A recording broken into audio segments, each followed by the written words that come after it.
Guys, welcome to Crazy Burger. So in this video we're going to be looking at the top 10 puzzle games on the Evercade, and thankfully there are loads of them on the Evercade, and this is probably my favourite genre and the games I like to play most on the Evercade.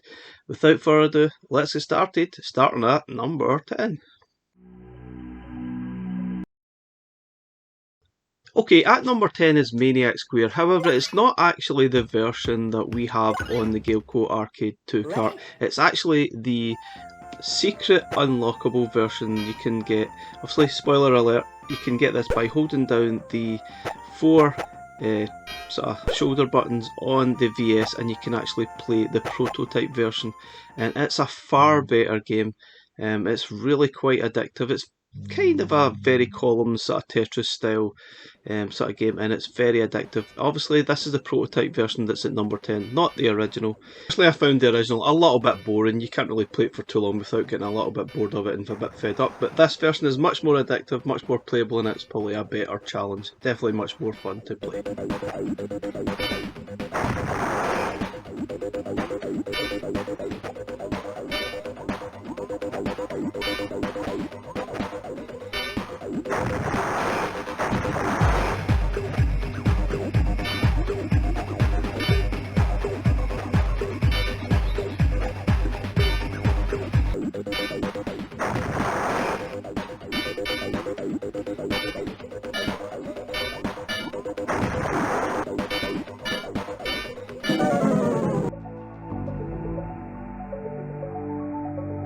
At number 9, it's Chain Reaction on the Data East Arcade 2 cart, and the probably best way to sort of describe this game, it's kind of like an anti-bust-a-move style game where you're obviously trying to match up similar style objects. I think it's 3 or more, but you're not actually shooting the sort of up the screen, you're actually grabbing the objects and sort of placing them next to the obviously similar style objects to actually get rid of them. And obviously if you're playing this battle mode, that will then put this more pressure onto the other side the better you do.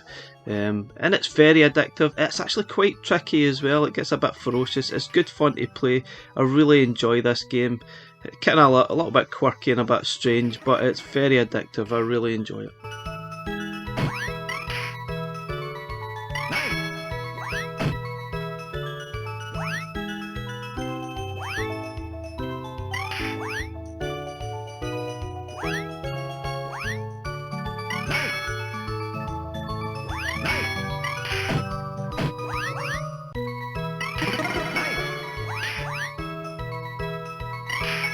Good job! Let's go!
Okay, at number 8 it's Chip's Challenge from the Atari Lynx Collection 2. This is an amazing little game. I first played this on the C64 back in the day, and it's not an awful lot different. This is a really good version of this, and it is ferociously addictive. Obviously, what you need to do is collect the chips, the computer chips that you see on each level. You've got a sort of time limit as well, which is probably the most frustrating part. There are obviously different keys you can collect to open different coloured doors. There's a lot of different aspects that get introduced along the way as well, and it makes it pretty tricky. I really enjoyed this game. It probably would have ended up a little bit higher up if it wasn't quite as tough. Some of the later levels, I think the time limit makes the game more harder than it probably should be. I'd probably quite gladly get rid of the time limit just to try and work out how to do the levels, because I think that adds a frustration that probably doesn't necessarily need to be there. But it's an absolutely fantastic game. If you love your puzzlers, this one will certainly make you think. It's very good. I really love it.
So in at number 7 it's Super Painter on Mega Cat's Collection 1, and this one is pretty simple. All you need to do is sort of paint the grey tiles that you see here on each level and make it to the sort of doorway to exit the levels. But it's amazingly difficult. It's very addictive stuff, and I think what makes it probably tricky is the sort of tricky sort of jumping mechanics. It's a little bit slidey here and there. It obviously needs intricate sort of movement, but I really enjoyed it. Unfortunately, it's only got 16 levels, so it is a little bit short, but it's definitely well worth playing, and it's a good little challenge. I really enjoyed this one too.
So just jumping in here, obviously the original Mega Cat collection had some really good puzzle games like Multi-Dude and Old Towers. Unfortunately they don't make the list, but they could easily have got on here, as well as Little Medusa. But they're not on the top 10, but an honourable mention nonetheless.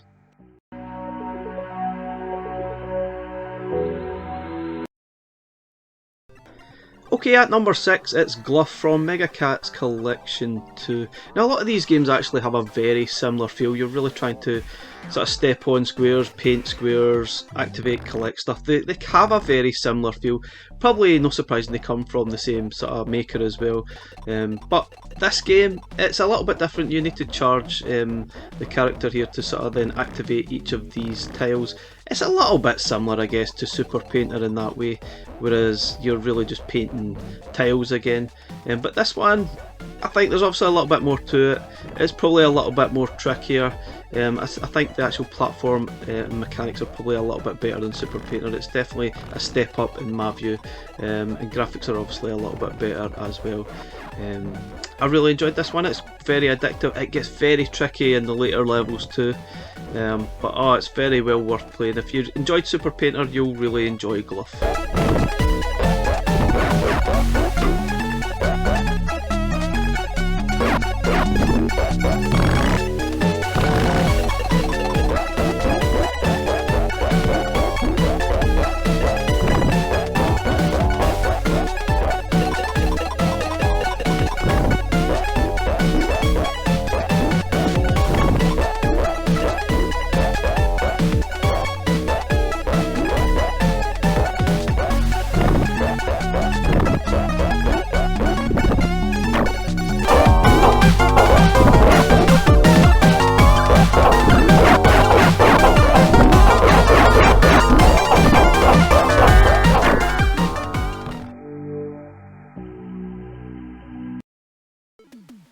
So at number 5, also on Mega Cats Collection 2, we have Yazzy, which obviously it's another kind of a platformer puzzle style game. But this one differs where you actually have to collect I think they're sort of gold blocks, then you will complete the level. And you can actually collect the pickaxes to sort of obviously destroy some of the brickwork here and make it down. Starts off very simple, but like most puzzlers, it gets ferociously difficult. I think there's about 30 levels in the game. Some of the later levels definitely get a little bit tricky, and just a word of warning here, if you've not upgraded your firmware on your handheld or even your VS, you will probably have to, because there was an original bug in level 25 making it impossible to actually complete. So if you've got updated firmware, that won't be a problem. But what a fantastic game, really enjoyed it. It could easily have been a little bit higher up the list, to be honest. We could easily have changed about a lot of these games in the top 5, they could have been in any order. But really enjoy Yazzy, it's fantastic. This is a Mega Drive version, it looks fantastic, plays great, it's got great music as well.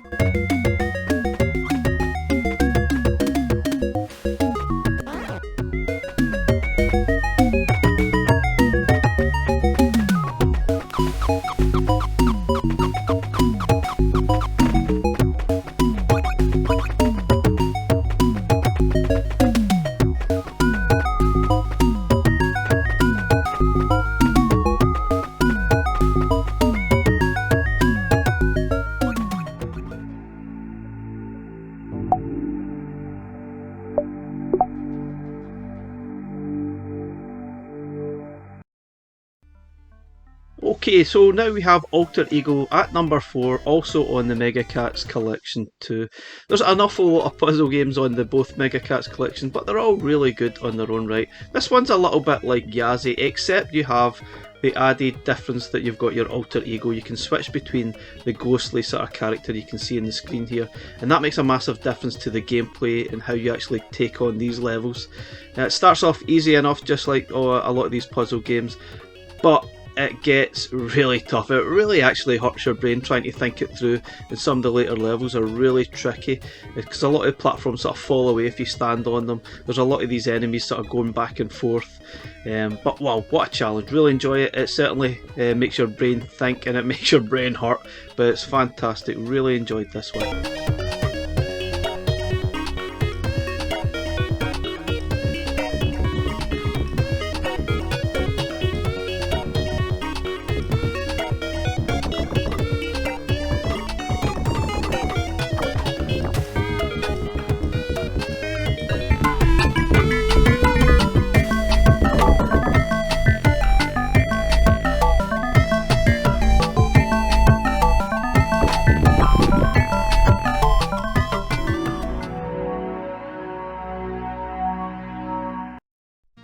So at number 3, it's Alien Cat 2 on the Indie Heroes Collection. Now this game itself could have probably topped the charts or been in any order. It's really, really that good. I absolutely loved it. It's probably the game I played the most on Indie Heroes when we actually got it. Originally, this is the game I just couldn't get away. I mean, there's a lot of games on Indie Heroes, and this is the game that I played most. at the start. It was absolutely fantastic, really, really addictive. Obviously, once you complete it, you'll probably not go back to it. But wow! So basically, you're a cat. You've crash landed on a planet, and you need to basically go through the levels and collect all the pieces to sort of repair your spaceship and escape. That's basically it's a bit of a silly premise for a puzzle game, but that's what it is. And there's obviously these sort of gold pieces here are the parts that you need to collect. Obviously pressing this button will deactivate the spikes so you can collect the last piece, then you can escape the level.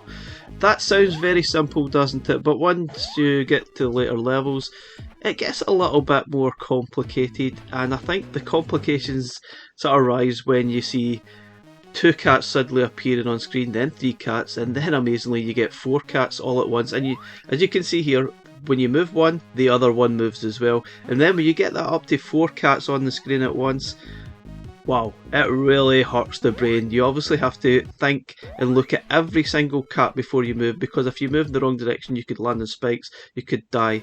But wow, I really enjoyed the challenge in this one. It was really cool, very frustrating. I think the save states definitely helped on the Evercade, but this game was phenomenal. I really loved it. It's probably up there in my top 10 all-time favourite games on the Evercade, maybe even higher than that. I really rate it that highly. Absolutely brilliant. Thoroughly addictive stuff. I would recommend it if you love your puzzle games. This is definitely up there with the best on Evercade, or in any platform for that matter. And also interesting note here is that I think there's up to about 8 or 9 Alien Cat games on Steam. They're not like this, a lot of them are very different style, but that's kind of interesting. We could probably have had an Alien sort of cat collection on the Evercade maybe. But it'd be nice to maybe see a few others, but I don't think the other games are very different in style to this one.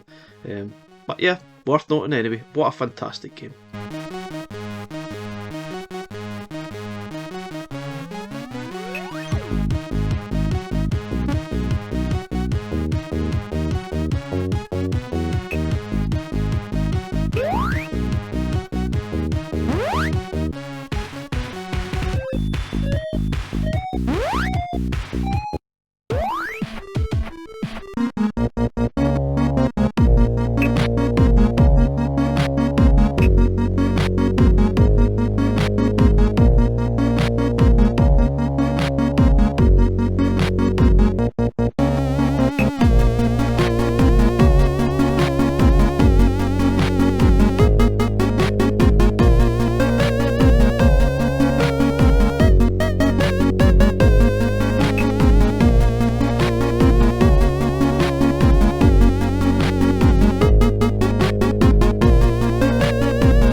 Okay, at number 2 it's Romeo's Tale on Mega Cat's Collection 2. Now obviously this game didn't start off very well on Evercade due to the fact that they shipped it as a demo version, even though it was about 90% complete.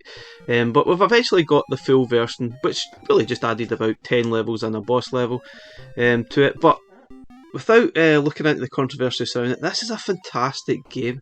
It really is an amazing little puzzle game. There's a lot of levels. Pretty simple enough. You need to sort of collect the key to get to the exit in the level, collecting the gems along the way to sort of see the proper ending of the game. You've got a few sort of things at your disposal. You could got your fireballs to take out some of the enemies, or even the blocks that appear in the actual game. You can go through walls with the ghost. You can float over platforms as well and gaps. But obviously it's up to you how you actually complete the game. There are different ways to actually complete the level. You can ignore the enemies, you can take them out. But as you can see, the trickiest part here is the fact that each sort of tile you move, the tile behind you then falls away and you can't then go backwards. So you need to then plan a path through each level, meaning probably when you start this sort of level, you need to stop, have a look and think, what is the best way of completing that? Because there'll be a little bit of trial and error. You'll probably die quite a lot, and that's where the save states will come in very, very handy on the Evercade, and it sort of takes a little bit of frustration away. But what a phenomenally great game. I really enjoyed it. Great experience, what a great thinker, great puzzler, and what a great sort of game to play on your Evercade handheld or your VS, whichever you prefer. But yeah, I could easily put this one at the top. It could have been anywhere, but don't dismiss it because of the demo that was sort of supposedly sort of put into the original cart. It's amazing, it's a great game. Please make sure you play this game.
So at number 1, it's Romeo and Juliet on Mega Cat's Collection 2. Might surprise a lot of people that this is top of the pile for me, but it doesn't surprise me. I've played this a lot. It's thoroughly addictive stuff. There's 2 game modes, there's Classic and Arcade. Classic is really just about collecting a sort of set amount of pieces that just progresses higher and higher. Arcade, you just keep playing until it's game over, basically. But as you can see here, it's just a square. It's very Tetris-like, except that the pieces are not falling down. You get given 3 pieces at the start. You need to fit them in the grid and try and create lines, and then you just keep going until you get basically rid of all the pieces that are gave to you. You obviously start, you need to clear 50 pieces. If the screen fills up and you haven't created the line, you can't fit a piece in, it'll basically explode the screen. You get, I think you can see there's a dynamite. That's a dynamite option where if you fill up the screen, you can then just clear it, so then reset it, and once that's gone and you fill up the screen, you can't fit a piece in, it's game over. It's very simple, very addictive stuff, brilliant. I really enjoy it. It's definitely a nice spin on that Tetris style game. I love the music as well. The graphic style is really cool, and it's perfect for the handheld. I found myself playing this a lot. Really addictive. I can't stress how amazing this game is.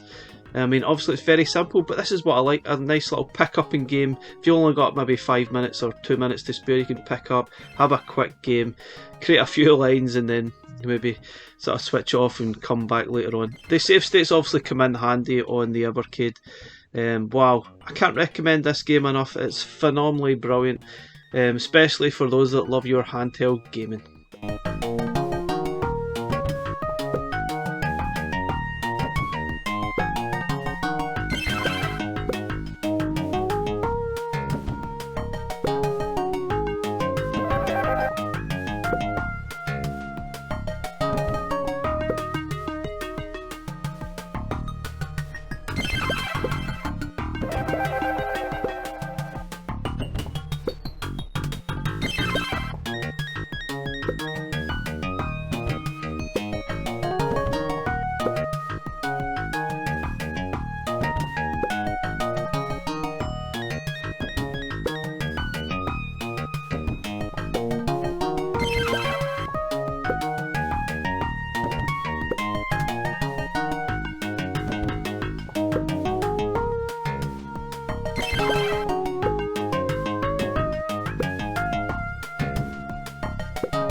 Guys, let me know in the comments what your favourite puzzle games. Have I missed your favourite?